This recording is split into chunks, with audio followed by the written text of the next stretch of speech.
This is the new Amazon Kindle. It's just come out in the UK and it's already sold out. It's a lot better than the previous Kindle. When I turn it on, you'll see that the first thing that happens is with that one flick of a switch, it moves much more quickly into the first home screen.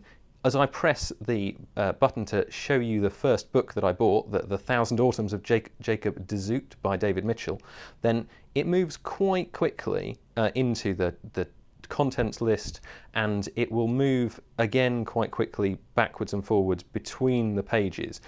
This may look like it's quite slow, but actually this is a rhythm that you can get into quite quickly, moving through pages in the same sort of way that you would move through pages with a regular paperback book. You get used to turning over before you've actually finished the first page.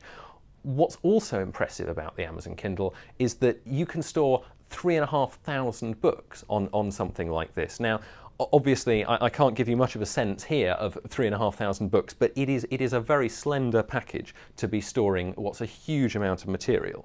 The other thing that the Kindle does that previous versions haven't been able to do, and I'll just show you here, is it's got built-in web access. Now, it's not at this stage terribly impressive. That's why they've put it under experimental here. But this is a new feature that I think is going to become much more important as the Kindle develops. What you start off with, we've loaded up the Telegraph mobile site here. What you start off with, for instance, is a very basic kind of web browser.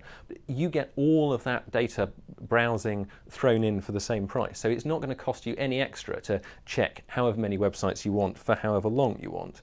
It's not, as I said, the most impressive browser. If we go to, say, the BBC website, you're going to get some pictures, but they're not really converted at all. So what you end up with, practically, is a text-only version. To me, 3,500 books, £109 or £149, depending on which model you go for, that's fairly persuasive for now, whereas an iPad, a Android tablet, a rival device, you're talking £500–600, a lot more money.